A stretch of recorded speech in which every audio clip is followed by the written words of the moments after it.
Varicose veins కి సరైన చికిత్స కోసం సంప్రదించండి ఎవిస్ హాస్పిటల్. నమస్కారం. మాఘపురాణం 6వ అధ్యాయంలోకి వచ్చాం.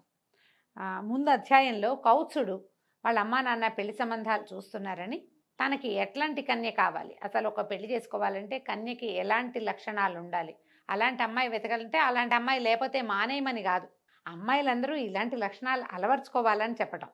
అమ్మాయి కోసం వెతుకుతారు, కాగడ వేసి పెట్టినా కనపడదు. గజం కేవలం 500 రూపాయలతో 1210 గజాల భూమి కేవలం 6 లక్షలు మాత్రమే. మరి అమ్మాయికి అబ్బాయికి పెళ్ళవదా? మరి ఆ లక్షణాలు లేని పిల్లలకి పెళ్ళిళ్ళు అవ్వకపోతే ఎట్లా? ఇది కదా మనం ఆలోచించుకోవాలి. ప్రతి వాళ్ళు ఇలాంటి మంచి లక్షణాలు అలవర్చుకుంటే మంచిదని పురాణం చెప్తోంది. ఈ గాథని వశిష్ఠ మహర్షి దిలీప మహారాజుకి తెలియజేస్తున్నారు. ఇది చెప్తున్నారు. ఈ పెళ్లి సంబంధాలు వెతికే సమయం వచ్చేసరికల్లా వీళ్ళకి భోగాపురంలో సదాచార సంపన్నుడు, దైవభక్తి పరాయణుడైన ఒక సద్బ్రాహ్మణుడు ఉండేవాడు. అతనికి సద్గుణరాశి, శీలవతి, సౌందర్యవతి అయిన ఒక కుమార్తె కలదు. ఆమె పేరు సుశీలట. బుద్ధిమంతురాలైన సుశీల బాల్యం నుంచే భగవంతుడి పట్ల మిక్కిలి భక్తితోటి ఉండేది. ఎల్లప్పుడూ ఏదో ఒక వ్రతాన్ని కానీ పూజను కానీ చేస్తూ ఉండేది. పురాణ గాథలంటే ఆమెకి ఎంతో ప్రీతి. నిత్యము దైవభక్తి అందే కాలం గడిపేది. కొంతకాలం గడిచాక ఆమెకు యుక్త వయసు వచ్చి చక్కని అందాల భరిణగా అతిలోక సౌందర్యవతిగా రూపుదిద్దుకుంది. పిల్ల కొంచెం పెద్దదైంది, భక్తిగా బుద్ధిగా ఉండేదన్నమాట. సద్గుణరాశి, సౌందర్యవతి అయినటువంటి సుశీల గుణగణాలు తెలుసుకున్న మృగశృంగుడు ఆమెను వివాహం చేసుకోవడానికి ఉత్సాహం కనబరిచాడు. సరే, వాళ్ళ అమ్మా నాన్న వీళ్ళమ్మా నాన్న పెళ్లి సంబంధం మాట్లాడుకున్నారు. పెళ్ళిళ్ళు పైగా ఏంటంటే ఆ రోజుల్లో ముహూర్తాలు తక్కువ ఉన్నాయి, కొంచెం గ్యాప్ వచ్చిందనమాట సంబంధం స్థిరపరచుకున్నాక. ఇది ఇలా ఉండగా అది మాఘమాసం అవటం చేత ఒకనాడు సుశీల తన ఇద్దరు స్నేహితురాళ్లతో కలిసి కావేరీ నదికి నదీ స్నానానికి వెళ్ళింది. ఇది ఎప్పుడు జరుగుతుంది? కావేరీ నదీ స్నానం అంటే ఉదయమే, సూర్యోదయానికి పూర్వం. ఒక్కరవ కనుచీకటిగా ఉంది, మరీ చీకటి లేదు, ఎందుకంటే చలికాలం తగ్గిపోతుంది కదా. కానీ కొంచెం ఒక మాదిరి కనుచీకట్లో ముగ్గురు ఆడపిల్లలు కలిసి ఈ నదీ స్నానానికి కావేరీ నదికి బయలుదేరారు. ఇలా వెళ్తూ ఉంటే ఈ కావేరీ నది సమీపంలో ఉన్నటువంటి ఒక పెద్ద అడవిలోంచి, చాలా పెద్ద అడవులు ఉండేవట. ఇప్పుడు కూడా ఏంటంటే జనావాసాలు వచ్చేసాయి కదండి. మనం నది అవతలు చూస్తే అన్ని చెట్లతోటి నిండినట్టు కనపడుతుంది మనకి. ఆ అడవిలోంచి ఒక మదించిన పెద్ద ఏనుగు పరిగెత్తుకుంటూ వచ్చిందట. భయంకరంగా ఘీంకారాలు చేస్తూ కనిపిస్తున్న వాళ్ళందరినీ కాళ్ళతో తొక్కుతూ, తొండంతో విసిరేస్తూ నానాభీభత్సంగానూ చేస్తుంది. ఏనుగులు మదించేసరికల్లా ఈ రకమైన ఇబ్బంది వస్తుంది. వాటికి ఆడ ఏనుగు కనపడితే కొంచెం తగ్గిపోతాయి. ఆ మదించిన దాంట్లో అవి పరిగెత్తుకొచ్చినప్పుడు జనాలు హాహాకారాలు చేసి పరిగెడతారు. కొంతమంది దాన్ని ఆపడానికో దాన్ని కొట్టడానికో ప్రయత్నం చేస్తారు. అవి చూసిన కొద్దీ దానికి ఇంకా తిక్కెక్కిపోతుంది, అపై ఉత్సాహం పెరిగిపోతుంది కూడా, దానికి ఆ తిక్క పెరిగిపోతుంది. ఈ జనాలంతా హాహాకారాలు చేసి తలాకు పక్కకి కకావికలుగా పరిగెడుతూ ఉంటే ఈ ముగ్గురు ఆడపిల్లలు ఆ అమ్మాయి ఆ ఏనుక్కి కనిపించారు. అది కాస్త ఈ అమ్మాయిల వెనకాల పడిందట. మదించిన మత్తగజాన్ని, దాని ఏనుగును చూసి దాని ఘీంకారాన్ని విన్నటువంటి ముగ్గురు స్త్రీలు భయపడి తమ శక్తి కొలది పరిగెత్తేశారట. నదీ తీరంలో ఉన్నారు. ఇక పిచ్చెక్కినట్టు పరిగెత్తారు. ఎటు పరిగెడుతున్నారో తెలియకుండా, ముందు వెనక చూడకుండా దూరంగా ఏ ఆచ్ఛాదన లేని ఒక దిగుడు బావిలో పడిపోయి మరణించారు. ముగ్గురు అమ్మాయిలు పరిగెత్తారు. మధ్య మధ్యలో చేతులు కూడా పుచ్చుకుని ఉండుంటారు. అంతా కలిసి ఆచ్ఛాదన లేని ఒక దిగుడు బావి ఉంటే బావిలోంచి దిగితే ఏమవదు, దిగితే మరణించరు. వీళ్ళు చూసుకోలేదు అది దిగచ్చని అదని తెలియలే వాళ్ళకి. ఒక రకమైన పరుగులో ఉన్నారనమాట. బావికి కనుక పైకి ఇట్లా గోడ ఉంటే బావి తగిలి ఆగిపోయేవాళ్ళు. వీళ్ళు బావి దగ్గర ఏ గోడ లేదు, అది ఇట్లా దిగడానికి వీలుగా ఉన్నది. దిగుంటే రక్షింపబడేవాళ్ళు. దిక్కండా ఒకే పరుగు మీద వెళ్ళేసరికల్లా ఒక్కసారి దూకినట్లుగా అయిపోయి అందులో పడిపోయారు ముగ్గురు. ఆమె చాలా లోతుగా ఉంటుందట అది దిగుడు బావి. ఎన్నో వందల మెట్లున్నటువంటి ఆ బావిలో పడిపోయి అనామకంగా పాపం దిక్కు లేకుండా మరణించారు.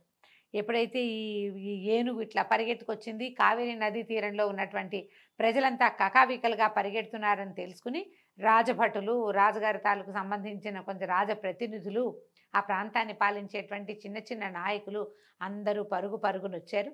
రాజుగారి శాలలోంచి ఒక ఆడ ఏనుగును తీసుకొచ్చి ఈ మొగ ఏనుగు ఈ మదించి కనపడ్డ వాళ్ళందరి వెనకాల పడుతున్న ఏనుగుకి ఆ ఏనుగు ఇంకో ఏనుగు, మరి ఆడ ఏనుగుని చూపించారు, ఇంకొక పెద్ద ఏనుగుని చూపించారు. దాన్ని చూపించేసరికల్లా ఇది తగ్గిపోయిందనమాట.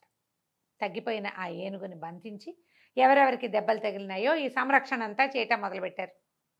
క్రైసిస్ మేనేజ్మెంట్ చేస్తారు కదా. మరి ఎవరెవరికి దెబ్బలు తగిలిన వాళ్ళు, కొంతమంది పడిపోయిన వాళ్ళు అది బురదలోకి తొక్కేసింది, కొంతమందిని తొండంతో విసిరేసింది.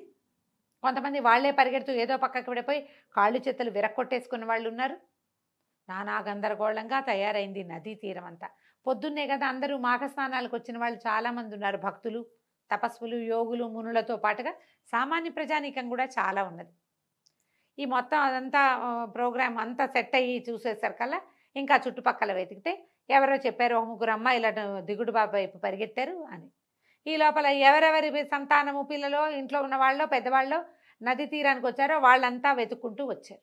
ఈ వెతుకుంటున్న వాళ్ళకి దిగుడు బావిలో పడిపోయి ఉన్నటువంటి ఆ ముగ్గురు ఆడపిల్లల శరీరాలు కనిపించాయి. ఈ పైకి తెలిసేసరికి ఆ సంగతి తెలిసి వాళ్ళ తల్లిదండ్రులు బావి వద్దకు వచ్చి మృతదేహాలను పైకి తీసి దిక్కులు పిక్కటెళ్ళేలాగా ఏడటం మొదలుపెట్టారు. అయ్యో అని. మృగశృంగుడి కూడా ఈ వార్త తెలిసింది. పరుగున వచ్చాడు. మరి పెళ్లి కుదుర్చుకున్నారు. అందులో ఒక అమ్మాయి ఇతని కాబోయే భార్య. ఈ రోధిస్తున్న వాళ్ళ బంధువులను చూసి చలించిపోయాడు. ఎంత దుఃఖం వచ్చిందో అతనికి. ఆ విషాదమైన దృశ్యం చూసి చాలా హృదయం కలిచేసింది. ఎందుకు ఇట్లా జరిగింది, ఎలాగైనా వీళ్ళని బతికించాలని నిర్ణయించుకొని వాళ్ళ తల్లిదండ్రులతోటి ఏం చెప్పాడంటే, ఈ మృతదేహాల్ని ఖననం కానీ దహనం కానీ చేయదు. వీళ్ళు కన్యకలే, ముగ్గురు వివాహం కాని వాళ్ళు. ఖననమే చేస్తారు, ఏమీ చేయదు, మృతదేహాల్ని భద్రపరచండి అని చెప్పాడు. ఆయన ఎట్లాగైనా అంటే ఇంతకుముందు కొంతకాలం తపస్సు చేసి భగవంతుడిని ప్రత్యక్షం చేసుకున్న అనుభవం ఉంది కాబట్టి భగవత్ ప్రార్థన చేసి ఈ ముగ్గురు అనామకంగా అన్యాయంగా ఒట్టి పుణ్యానికి దిక్కుమాలిపోయి మరణించిన ఈ ముగ్గురు కన్యకల్ని బతికించాలని నిర్ణయం తీసుకుని తపస్సు చేయడానికి పూనుకున్నాడు ఇతను. అక్కడి నుంచి ఏం చేశాడు, ఏమి చెయ్యొద్దు, ఖననం చేయొద్దు అని చెప్పి తను కావేరి నదిలో దిగి ధ్యానం చేయటం మొదలుపెట్టాడు. ఇంతలో ఆ ఏనుగు కాస్త లొంగి వాళ్ళతో పాటు వెళ్తున్నట్టుగా ఉన్నది. మళ్ళీ పిచ్చి పట్టినట్టుగా పిచ్చిగా భీకరంగా ఘీంకారం చేసుకుంటూ ఈ నీళ్లలో తపస్సు చేసినటువంటి మృగశృంగుడి దగ్గర నీటిలోకి పరిగెత్తుకుంటూ వచ్చిందనమాట. ఈయన నీళ్లలో కూర్చున్నాడు, నీటి అడుగును కూర్చుని తపస్సు చేసుకుంటున్నాడు, ధ్యానం చేస్తున్నాడు.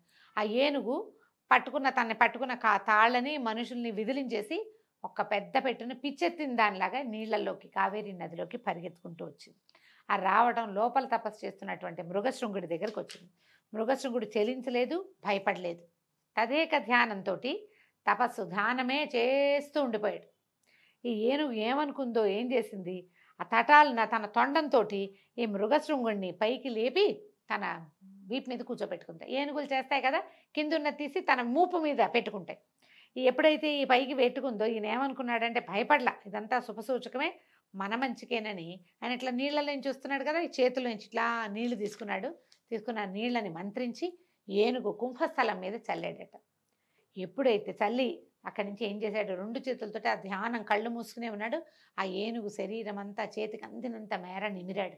మంత్రం పునశ్చరణ చేస్తూనే ధ్యానమంత్రం, నారాయణ మంత్రం చేస్తున్నాడు. ఆయన ఏ మంత్రం చేస్తున్నాడో మనకి పురాణంలో చెప్పబడదు, కానీ తన అనుష్ఠానంలోనే మంత్ర జపం చేసుకుంటూనే ఈ ఏనుగుని ఒళ్ళంతా నిమిరేసరికల్లా అంతే ఒక్కసారి ఆ ఏనుగట ఒక అత్యద్భుతమైన దేవతగా మారిపోయిందట. ఓ సద్బ్రాహ్మణ కుమార, నీ వల్ల నాకు శాప విమోచనం కలిగింది, ధన్యురాలిని అని మృగశృంగుడికి నమస్కారం చేసింది. ఎవరు ఏమిటి అని ప్రశ్నించేసరికల్లా నేను ఒక గంధర్వాంగనని, శాపవశాత్తు ఇట్లా ఏనుగుగా మారాను, ఎంతమందినో పొట్టను పెట్టుకున్నాను, కానీ నాకు విముక్తి లభించలేదు. నువ్వు ఎంతో తపస్శాలివి, తపస్సంపన్నుడివి, భగవంతుడిని నేత్రంతో మాంసనేత్రంతో దర్శించినటువంటి నీ వల్ల, నీ స్పర్శ వల్ల, నువ్వు చల్లిన నీటి వల్ల నాకు శాప విమోచనం అయిపోయింది అని పరిపరి విధాలుగా ఈయనకి నమస్కారాలు చేసి ఎన్నో కృతజ్ఞతలు చెప్పుకొని తన లోకానికి వెళ్ళిపోయింది. అయితే చూడండి, ఈయన మాఘ స్నానం చేయటం వల్ల ఆ నదిలో కూర్చుని తపస్సు చేస్తూ ఆ తన ధ్యాన ముద్రలో ఉన్నటువంటి తన చేతి నీరు తగిలేసరికల్లా ఈ ఏనుగుకి విముక్తి లభించింది అని చెప్తున్నారు. ఇప్పుడు చెప్తున్నారు ఋషి వశిష్ఠ మహాముని చెప్తున్నారు, దిలీప మహారాజా, మాఘ నదీ స్నానం ఎంతటి మహిమ కలదో, ఈ నదీ జలం ఒంటి మీద పడ్డంతో ఏనుగు శాప విమోచనం కలిగింది. ఇప్పుడు ఏనుగు నీళ్ళలోకి వెళ్ళినా శాప విమోచనం అయ్యేది, దానికి కొంచెం అంటే తిక్క తగ్గేది. కానీ ఎప్పుడైతే ఈయన అభిమంత్రించి జలాన్ని చల్లాడో దానివల్ల ఆమెకి శాప విమోచనం కూడా అయింది. మాఘమాసం నందు నదీ స్నానం ఎంతటి మహిమ కలదో తెలియటానికి ఈ నిదర్శనాలు చాలు. తర్వాత వృత్తాంతాన్ని కూడా చెప్తాను, శ్రద్ధగా వినమని చెప్పటం మొదలుపెట్టాడు. మళ్ళీ కొత్త కథ చెప్పబోతున్నాడు అనమాట. ఈ తన భార్యతో పాటు అంటే తన కాబోయే భార్య అయినటువంటి సుశీలతో పాటు ఆమె స్నేహితురాళ్ళిద్దరూ మరణిస్తే వాళ్ళని పునర్జీవితుల్ని చేయటం కోసం మన కౌత్సుడు చేస్తున్నటువంటి తపస్సు ఎలాంటి ఫలితాన్ని ఇచ్చిందో మనం వచ్చే భాగంలో తెలుసుకుందాం. సెలవు, నమస్కారం.